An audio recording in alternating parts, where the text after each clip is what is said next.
પણ એવું તે શું છે અમદાવાદમાં કે જે તેને બીજા શહેરો કરતા અલગ પાડે છે? એનું આર્ટ, એનું કલ્ચર, એનું હેરિટેજ.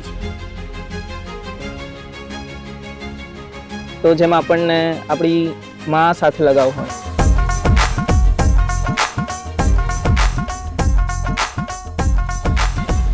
એવો લગાવ અમદાવાદ સાથે છે, કેમ કે આપણું પોતાનું છે.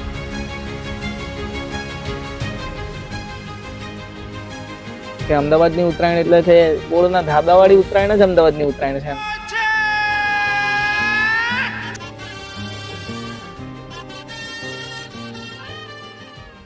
અમદાવાદ શહેર જ કંઈક એવું છે કે જે અહીં આવે તે તેના પ્રેમમાં પડી જાય છે. પણ એવું તે શું છે અમદાવાદમાં કે જે તેને બીજા શહેરો કરતા અલગ પાડે છે? એનું આર્ટ, એનું કલ્ચર, એનું હેરિટેજ. હું પણ ઘણા સમયથી અમદાવાદમાં રહું છું અને મને ઘણા પ્રશ્નો થાય કે કેમ બાર જ દરવાજા, કેમ પોળ નવા સિટી કરતા આટલી અલગ છે? અને આ બધા જ રસપ્રદ સવાલોના જવાબ આપવા માટે આપણી સાથે આજે આવ્યા છે અનિરુદ્ધભાઈ. નમસ્કાર, તમે કેમ છો? એકદમ મજામાં. તમે આજે હેરિટેજ વોક કરીને આવ્યા કે તમારી સાંજની જે કરવાની, રાતની જે તમે કરો છો એ કરશો હજુ? ના, અમદાવાદનો બર્થડે કાલે છે એટલે આપણે કાલે કરીશું. પણ આજે વાત અમદાવાદની, એવા અમદાવાદની કે જેમાં હું રહું છું અને જે અમદાવાદ મારા મારે છે. એવું તો શું છે અમદાવાદમાં કે તમને આમ એવું થાય કે ના, અમદાવાદ જ, બીજું કેમ કોઈ જ સિટી નહીં? એટલે મારી વાત કરું ને તો જેમાં આપણને આપણી માં સાથે લગાવ હોય, એવો લગાવ અમદાવાદ સાથે છે, કેમ કે આપણું પોતાનું છે. અને રહી વાત એને બીજા સિટી કરતા અલગ પાડવાની, તો એમાં બહુ જ બધું વૈવિધ્ય છે. એટલા માટે અમદાવાદ બાકી શહેરો કરતા અલગ પડે છે. પોળ, જેના લીધે અમદાવાદ બહુ જ ફેમસ છે, એના વિશે તમારું શું માનવું છે અને કેમ પોળ અમદાવાદને આટલું જુદું દર્શાવે છે? પોળની વાત કરીએ ને તો એવું કહેવાય કે અમદાવાદ જે શહેર છે એમાં જે ઓલ્ડ સિટી છે એનું હૃદય છે અને પોળ છે ને એનો ધબકાર છે. સાચી વાત. એટલે પોળનો ઇતિહાસ પણ બહુ રસપ્રદ છે કે પોળનો કોન્સેપ્ટ કેમ અહીંયા જ લાવવામાં આવ્યો. તો પોળ એક શબ્દ છે સંસ્કૃતમાં પ્રતોલી, એની ઉપરથી ઉતરી આવ્યો છે કે જેનો એક નોર્મલ શબ્દ આપણે જેનો મિનિંગ આપણે નીકાળીએ તેનો અર્થ થાય છે કે મોટો દરવાજો. સાબરકાંઠાના વિજયનગરમાં પોળોના જંગલો છે. બરોબર, એ એટલા માટે એને પોળોના જંગલો કહે છે કેમ કે એને ગુજરાતનું એન્ટ્રી પોઈન્ટ, એક્ઝિટ પોઈન્ટ કહેવાતું ઉત્તરની બાજુનો, રાઈટ. એટલે પોળ જે શબ્દ છે ને એ પ્રતોલી પરથી તો ઉતરી આવ્યો. હવે પોળ પાછળનો કન્સેપ્ટ શું હતો તો એ બહુ ઇન્ટરેસ્ટિંગ છે કે તમે અમદાવાદમાં સાંભળ્યું હશે કે ભાઈ અમદાવાદમાં બહુ જ બધી પોળો છે, લગભગ 150-200 જેટલી પોળો છે, 300-350 જેટલી પોળો છે, અને બધી 250 વર્ષ જૂની છે. તો દરેક પોળ પાછળનો એક ઇતિહાસ છે, કેમ કે પોળોનો જે કન્સેપ્ટ છે ને એ એવી રીતે લાવવામાં આવ્યો કે કોઈ એક કમ્યુનિટીના લોકો એક જ જગ્યા ઉપર એક સાથે રહે. અમુક પોળોના નામ કોઈક લીડરના નામ ઉપર હોય, બરાબર. જેમ કે આપણા ત્યાં હાજા પટેલની પોળ છે, તો પટેલ એ કોઈ કમ્યુનિટી છે, હાજા પટેલ એ કોઈ ત્યાંના લીડર હશે, બરાબર. એટલે આવી રીતે જે તે લીડરના નામ ઉપર, જે તે કમ્યુનિટીના નામ ઉપર પોળોના નામ રાખવામાં આવ્યા છે. અને એનો કન્સેપ્ટ જ એવો છે કે કોઈ એક પર્ટિક્યુલર કમ્યુનિટીના લોકો એક સાથે એક જ જગ્યા ઉપર સરસ રીતે રહે. તો આ તો થઈ કમ્યુનિટીના નામ પર પોળોની વાત. હવે પોળોનું સ્ટ્રક્ચર પણ તમે જુઓ, બરાબર. પોળોનું સ્ટ્રક્ચર જે છે ને એ બહુ કોમન એક સ્ટ્રક્ચર છે કે તમે પોળોમાં એન્ટર કરો, તમે પ્રવેશો એટલે એક બહુ મોટો દરવાજો હોય, દરવાજાની ઉપર એક સિક્યુરિટી કેબિન હોય, બરાબર. તમે પોળોમાં જાઓ તો અમુક વસ્તુઓ તમને બહુ જ કોમન દેખાય, જેમ કે ચબૂતરો, ઓટલો અને એક ધાર્મિક દેવસ્થાન. એ પછી મંદિર પણ હોઈ શકે, મસ્જિદ પણ હોઈ શકે ને દેરાસર પણ હોઈ શકે.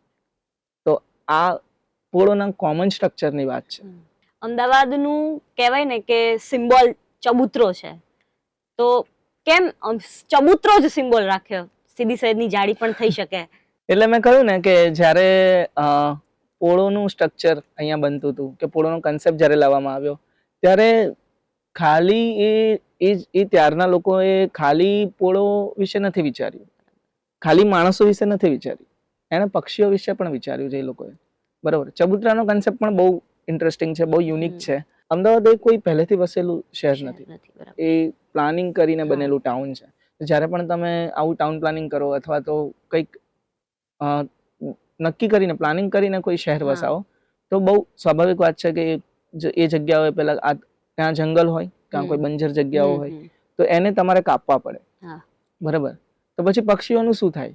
તો ત્યારના લોકોએ એ જંગલો તો કાપ્યા હશે, પણ પછી પક્ષીઓનું પણ વિચાર્યું હશે, અને એ સમજીને એમણે ચબુતરાનો કોન્સેપ્ટ લાવ્યો કે ભાઈ એક એવી વસ્તુ બનાવો જે આર્ટિફિશિયલ ટ્રી જેવી દેખાય. એટલે તમે ચબુતરાની ડિઝાઇન જોજો, એ આર્ટિફિશિયલ ટ્રી જેવી દેખાય છે. બરાબર. એને ત્યાં એવી રીતે શેપ ડિઝાઇન કરવામાં આવ્યું કે પક્ષીઓ ત્યાં રહી શકે, એમને વરસાદ, ઠંડી, તડકાથી ત્યાં રાહત મળી શકે, એ પ્રોટેક્ટ થઈ શકે ત્યાં. અને નીચે એક સ્ટોરેજ રૂમ પણ બનાવવામાં આવ્યો કે જેથી કરીને પોળમાં રહેતા લોકો ત્યાં આવીને દાણા અને ચણ અને બધું ત્યાં રાખી શકે. અને એક લેડર બનાવવામાં આવી કે જેથી કરીને કોઈ બપોરે ફ્રી પડે છે તો ત્યાંથી વસ્તુઓ લઈને ત્યાં એ લોકોને ઉપર ફીડ કરી શકે. હવે એ લેડરને પણ બહુ ઇન્ટરેસ્ટિંગ વેમાં એ લોકોએ બનાવી છે. એને મંકી લેડર કહેવાય. જે લોકો સિવિલ એન્જિનિયરિંગ ભણતા હોય એ લોકોને વધારે ખ્યાલ હોય. મંકી લેડર એવી હોય કે જેમાં ખાલી માણસ જ ચડી શકે, ત્યાં કૂતરું, બિલાડી કે વાંદરો ના ચડી શકે. એટલે એ લોકોને સેફટી પણ મળી રહે પક્ષીઓને. એટલે ચબુતરાનું યુનિકનેસ સાથે કન્સેપ્ટ લાવવામાં આવ્યો કે ખાલી એનું કામ સિમ્બોલ માટે નથી, એ પક્ષીઓ માટે છે. હવે આપણે ચબુતરા અને ઓટલાની વાત કરી તો હજી એક પોળોમાં એક વસ્તુ છે જે પોળોને બાકી બધી વસ્તુઓ કરતા અલગ પાડે છે, ને એ છે પોળોનું બાંધકામ. બરાબર. પોળોના મકાનોને તમે ઓબ્ઝર્વ કરો ને તો એમાં તમે જોયું હશે બે મુખ્ય વસ્તુઓ તમે જોઈ હશે. એક તો કે પોળોના મકાનો એકબીજાથી અડીને બનાવવામાં આવ્યા છે, અને બીજું કે પોળોના મકાનો બહુ જ વધારે પડતું લાકડાનો ઉપયોગ કરવામાં આવ્યો છે.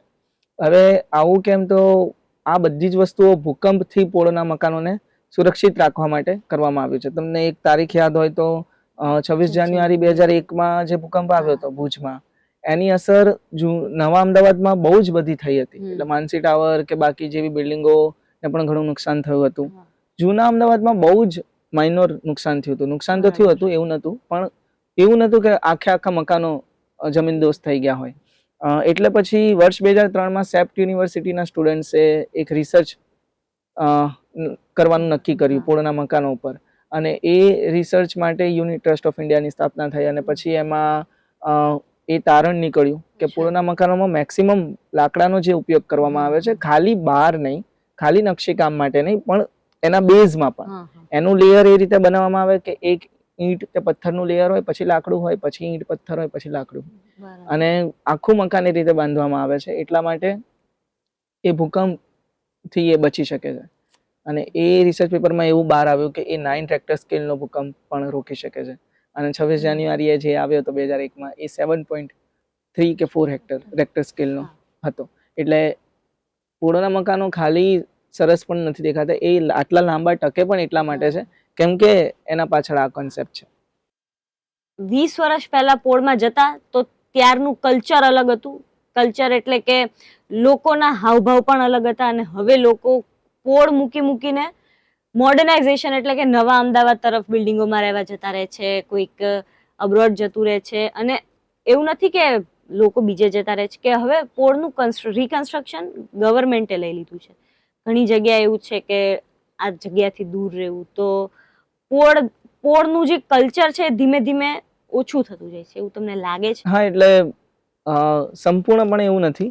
હજી પોળોમાં લોકો તો રહે જ છે, પણ અમુક જગ્યાએ તમે જુઓ ત્યારે મોટે ભાગે તમને ક્યાંક એવું દેખાય કે એવા જૂના ઘરો કે જે એવી જૂની પોળો કે જ્યાં પેલા લોકોથી હરીભરી હતી, ભરેલી હતી, ત્યાં સન્નાટો તમને દેખાય. અમુક મોટી હવેલીમાં ટાળા તમને દેખાય. અમુક મોટા ઘરો હજી પણ એમના એમ છે, ઉત્તરાયણ સિવાય કોઈ આવતું નથી.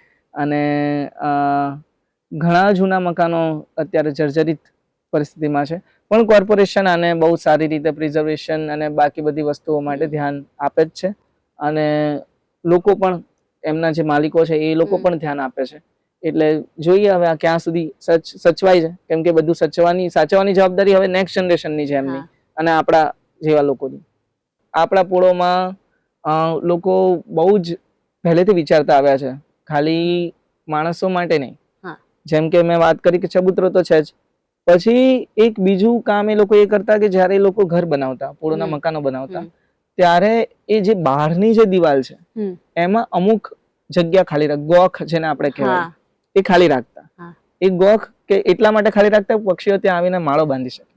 આપણે ત્યાં અહીંયા પોપટના ગોખ પણ છે, હા. એટલે ત્યાં પક્ષીઓ રહી શકે. અને પક્ષીઓ માટે ખાલી વૃક્ષ નહીં પણ ઘરની દિવાલો પણ માણસોએ આપેલી છે. તમને એવું લાગે છે કે ડ્યુ ટુ વેસ્ટર્નાઇઝેશન કે મોડર્નાઇઝેશનના લીધે સંસ્કૃતિ ક્યાંક પાછળ પડી ગઈ છે, કે ભાષામાં બી અત્યારે એવું જ છે કે લોકો ઇંગ્લિશ તરફ વધારે જઈ રહ્યા છે, તો કલ્ચર વિશે એમાં કે કલ્ચર તે લોકો મૂકીને વેસ્ટર્નાઇઝેશન તરફ જઈ રહ્યા છે? હવે એને તો છે ને હું સમયનો પ્રભાવ ગણું છું એમ, કે સમયના કારણે ઘણી બધી વસ્તુઓમાં પરિવર્તન થવાનું જ છે, તો એની ઇફેક્ટ તો રહેવાની છે. પણ મારું એવું માનવું છે કે સૌથી પહેલા આમાં આપણે શું કરી શકીએ, બરોબર? આપણે એક જ વસ્તુ કરી શકીએ કે ભાઈ એને લોકો સુધી અવેર કરી શકીએ. એ આપણે કરી રહ્યા છીએ.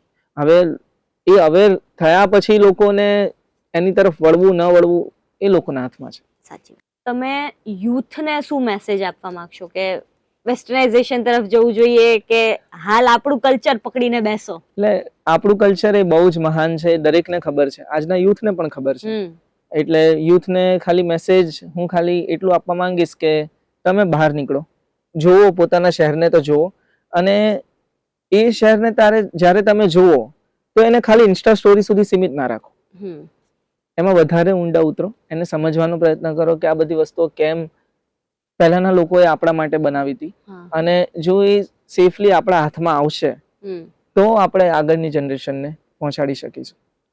એક ટોપિકથી થોડોક હટી ગયો સવાલ, પણ ફર્નાન્ડીસ બ્રિજ જે હતો ત્યાં એવું કહેવાતું કે નદી વહેતી, પણ એનું જે આમ સ્ટ્રક્ચર જોઈએ તો એમ લાગે કે બહુ જ નાનું સ્ટ્રક્ચર છે, બ્રિજનું સ્ટ્રક્ચર, તો એટલા નાના વેણમાં નદી વહેતી? એટલે એવું કહેવાય છે કે 1888માં જ્યારે ભૂકંપ આવ્યો, મોટો ભૂકંપ, ત્યારે એ નદી એનું વહેણ કદાચ બદલી દીધું હશે. ત્યાંથી જે નદી વહેતી એ નદીને માણેક નદી કહેવાતી, કે જે એવું કહેવાય છે કે અસારવા લેકથી શરૂ થતી સાબરમતી રિવરની પેટા નદી સબ રિવર હતી, અને એ જ નદીના કિનારે માણેકનાથ બાબા રહેતા, ને એટલે એમના નામ ઉપરથી આપણે માણેક ચોકનું નામ રાખ્યું. પહેલા અમદાવાદ કંઈક જુદું હતું, અત્યારે અલગ છે, અને આવનારા 50 વર્ષોમાં કેવું હશે અમદાવાદ? એટલે અમદાવાદની ટાઈમલાઈન જો આપણે જોઈએ ને, એ 10મી 11મી સદીથી અત્યાર સુધી, તો એ કોઈ એક જગ્યા ઉપર સ્થિર નથી રહ્યું. સતત એમાં પરિવર્તન આવ્યું છે, સતત એ આગળ વધતું રહ્યું છે. એટલે તમે આશાભીલથી લઈને કર્ણદેવ સોલંકી કે પછી અહેમદ શાહ, મુઘલ કાળ, મરાઠા કાળ, બ્રિટિશર્સ અને આઝાદીની ચળવળો જે અહીંયાથી શરૂ થઈ, અને ત્યારથી લઈને 2017માં જ્યારે વર્લ્ડ હેરિટેજ સિટી, ઇન્ડિયાનું સૌથી પહેલું વર્લ્ડ હેરિટેજ સિટી બન્યું, ત્યારથી લઈને હવે આગળના વર્ષોમાં આપણે કોમનવેલ્થ જોઈ રહ્યા છીએ 2030માં, 2036માં ઓલિમ્પિક અહીંયા થશે એવું જોઈ રહ્યા છે. તો સતત એ વધતું રહ્યું છે આગળ. હવે આ આગળ વધવામાં આપણે એ નથી ચૂકી જવાનું કે જે ભાઈ આપણું જે ઓરિજિનલ અમદાવાદ છે એ ત્યાં રહે, એને આપણે એવી જ રીતે રાખવાનું છે, અને એ બેલેન્સ આપણે કરવું પડશે. એમ એવું બેલેન્સ રહેશે? આપણે પ્રયત્ન કરીશું તો રહેશે. અત્યારે તો પેલું ચાલે કે old Ahmedabad versus new Ahmedabad, ત્યાંના લોકો બી અલગ અલગ છે, કલ્ચર બી અલગ છે, તો એના વિશે તમારું શું કહેવું છે? હા, એટલે નદીની આ બાજુ, નદીની પેલી બાજુ વાળા, એટલે હા, એટલે બહુ જ મોટો ડિફરન્સ તમને દેખાય કે એક જે નદી છે એમાં જ તમે એને ક્રોસ કરો તો તમે બે અલગ અલગ ટાઈમ ઝોનમાં પહોંચી જાઓ એમ. એટલે જો જૂના અમદાવાદ વર્સિસ નવા અમદાવાદની વાત કરીએ તો નવું અમદાવાદ હું એવું માનું છું કે new Ahmedabad is a next Mumbai or Delhi. તમને ભાગતું જ જોવા મળે, એટલો બધો ટ્રાફિક ને, એટલે ટ્રાફિક તો જૂના અમદાવાદમાં થાય છે, પણ આટલી ભાગાદોડી તમને ત્યાં ના મળે એમ. તમને ત્યાં થોડું શાંત, અને એકચ્યુઅલી એવું લાગે કે ના આ કંઈક અલગ છે આ જગ્યા, અને તમને ત્યાં એટલી કોઈ ઉતાવળ ના હોય. નવા અમદાવાદમાં આજકાલ લોકો એટલા હરીમાં રહે છે, એટલા ઉતાવળા રહે છે ને કે આ લઈ લેવું, અહીંયા જવાનું વગેરે. અને એના પછી તમે જો કે અમુક શબ્દો, અમુક ભાષા, અમુક બોલી, એ પણ બહુ જ બધું અલગ છે બંને જગ્યાએ.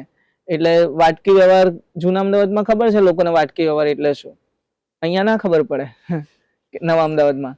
એવી જ રીતે તહેવારોનું પણ તમે જોઈ શકો કે નવરાત્રીના કારણે પણ કેટલો બધો ડિફરન્ટ દેખાય બંને જગ્યાએ. નવા અમદાવાદમાં બધું પાર્ટી પ્લોટ કલ્ચર અને કોમર્શિયલાઇઝેશન અત્યારે જૂના અમદાવાદમાં તમને શેરી ગરબા, હા. લોકો મોઢેથી ગાતા ગરબા જોવા મળે. તો આખું કેટલો મોટો કલ્ચરલ ડિફરન્સ અહીંયા આવે છે. કલ્ચર તો એક જ છે, પણ એમાંય આટલો બધો difference ડિફરન્સ છે. આવે છે. અને એના સિવાય તમે ઉત્તરાયણની વાત કરો, તમે દિવાળીની વાત કરો, શોપિંગ માટે તમે ગમે તેટલું શોપિંગ મોલ્સમાં તમે જતા રહો, પણ છેલ્લે મજા તો તમારે લાલ દરવાજા અને રવિવારીમાંથી જ ખરીદી કરવાની મજા આવશે. અને એની સાથે સાથે તમે ઉત્તરાયણની વાત કરો કે અમદાવાદની ઉત્તરાયણ એટલે કે બોળના ધાબાવાળી ઉત્તરાયણ જ અમદાવાદની ઉત્તરાયણ છે એમ. એટલે છે આટલું બધું ડિફરન્સ છે, તો પણ અમદાવાદ બંને રીતે બેલેન્સ કરીને આપણે આગળ જઈ રહ્યા છીએ. એટલે જૂના અમદાવાદમાં તમે જાઓ ને ત્યારે એવું લાગે કે સમય અહીંયા જ થંભી ગયો છે. એટલે એવું લાગે કે તમે કંઈક છોડીને ગયા હતા ને પાછા આવ્યા ને પછી બધું ત્યાંનું ત્યાં જ છે ને ત્યાંથી જ તમે આગળ વધી રહ્યા છો. જૂના અમદાવાદ નવા અમદાવાદની વાત કરી તો ઘણી બધો તફાવત તમને ત્યાંના બાળકોમાં પણ જોવા મળે કે જૂના અમદાવાદના જે બાળકો છે એ લોકોને ચોક્કસ આપણી જે પરંપરાગત રમતો છે એના વિશે પણ ખ્યાલ છે. એટલે એ લોકોને ગિલ્લી દંડા શું છે કે પેલું આપણા ત્યાં સટોડિયા નાગલ ચૂકે એ પણ ખબર છે. આઈસ પાઈસ એ લોકો રમતા હોય. તો નવા અમદાવાદના બાળકોને આ બધી વસ્તુઓની ખબર જ નથી, કેમ કે લોકો મોબાઈલમાંથી જ બહાર નથી આવતા. એટલે ખાલી ઓલ્ડ જનરેશન નહીં, ખાલી ન્યૂ જનરેશન નહીં, પણ આગળની જે જનરેશન છે એમાં પણ નવા અમદાવાદ વર્સિસ જૂના અમદાવાદનો તફાવત તમને દેખાય એમ. હા, એટલે અમુક એવી વસ્તુઓ પણ છે કે જે તમને ખાલી ને ખાલી જૂના અમદાવાદમાં જ મળે, જેમ કે રિક્ષાઓનો સતત ઘોંઘાટ, અને મેઇન વસ્તુ કે બાર્ગેનિંગ સ્કિલ્સ તમને ક્યાંથી મળશે? તે તમને જૂના અમદાવાદમાંથી જ મળશે. નવા અમદાવાદમાં તમે મોલમાં જઈને બાર્ગેનિંગ નહીં કરી શકો. એના માટે તમારે લાલ દરવાજા ભદ્રના માર્કેટમાં જ જવું પડશે. તો હવે આપણે આપણી રસપ્રદ વાતોનો અંત કરતા એક રેપિડ ફાયર લઈ લઈએ. ફેવરેટ પોળ? શાંતિનાથની પોળ. ચા કે કોફી? ચા. ઢોકળા કે જલેબી ફાફડા? જલેબી ફાફડા, એ પણ ચંદ્રવિલાસના. નવું અમદાવાદ, જૂનું અમદાવાદ? જૂનું અમદાવાદ. રીડિંગ કે રાઇટિંગ? બંને. એક. રીડિંગ. તમે આવ્યા બદલ ખૂબ ખૂબ આભાર. અમારા દર્શક મિત્રોને પણ ઘણી બધી નવી વાતો જાણવા મળી હશે. આશા રાખીએ કે અમદાવાદને લોકો એટલો જ પ્રેમ આપતા રહે અને મળતા રહીએ. ખૂબ ખૂબ આભાર. ધન્યવાદ.